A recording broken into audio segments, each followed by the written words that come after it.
కాదు. దానియేలును భయపెట్టారు, భయపడలేదు ఆయన. స్టెఫెనును భయపెట్టారు, భయపడలేదు ఆయన. నిలబడ్డారు. అందుకే ఈరోజు వాళ్ళ కోసం చెప్పుకున్నా, అలాగ నువ్వు నిలబడొద్దా? వాక్యం కోసం నిలబడమ్మా, నిలబడు తల్లి, నిలబడు బాబు. నీ హృదయాన్ని నిశ్చలంగా ఉంచు. నీ మనసులో ఉన్న కల్మషం అంతా పోద్ది, శరీరంలో ఉన్న రోగం అంతా పోద్ది. నీ ఆత్మీయ జీవితం ఎన్నేళ్ళు వచ్చాయి, నీకు ఎంత వయసు వచ్చింది, ఎలాంటి భక్తి చేశావు, ఎంత మందికి ఉపయోగపడ్డావు, ఎంత మందిని నడిపించావు. అసలు నీ కుటుంబానికే నువ్వు మాదిరిలేవేమో, అసలు నీ వీధిలోనే నీకు సాక్ష్యం లేదేమో. నిలబడు, నిలబడు. ప్రతి మాటకు అటు ఇటు కొట్టుకుపోయే పొట్టులాగా ఉండొద్దు.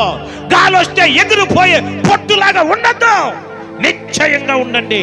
దానియేలు ఎగిరిపోలేదు, బెల్షాజరు ఎగిరిపోయాడు, దేమేత్రి ఎగిరిపోయాడు. బైబిల్లో అలా ఎగిరిపోయిన వాళ్ళు చాలా మంది ఉన్నారు. నాదాబు ఎగిరిపోయాడు, కోరాహు ఎగిరిపోయాడు, ఎటు గాలేస్తాట ఎగిరిపోయాడు. వాళ్ళెవరు చరిత్రలో లేరు. ఈరోజు చరిత్రలో ఉన్నదల్లా ఒక దానియేలును మనం చూడగలుగుతాం. దేవునికి స్తోత్రం. ఒక షడ్రక్ మెషక్ అబేద్నెగోలను మనం చూడగలుగుతాం. ఒక యోసేపును చూడగలుగుతాం.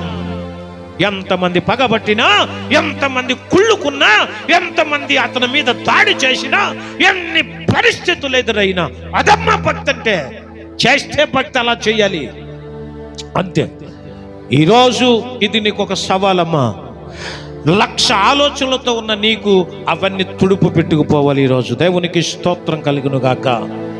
మనసులో ఉన్న ఆ మనసు మీద రాశాయి, మనసు మీద రాశాయి. లేదంటే గోడ మీద చూడాల్సి వస్తుంది నువ్వు, లేదంటే నేల మీద చూడాల్సి వస్తుంది. కాదు, నీ గుండె మీద రాశాయి, నీ గుండె గుడిలో రాశాయి.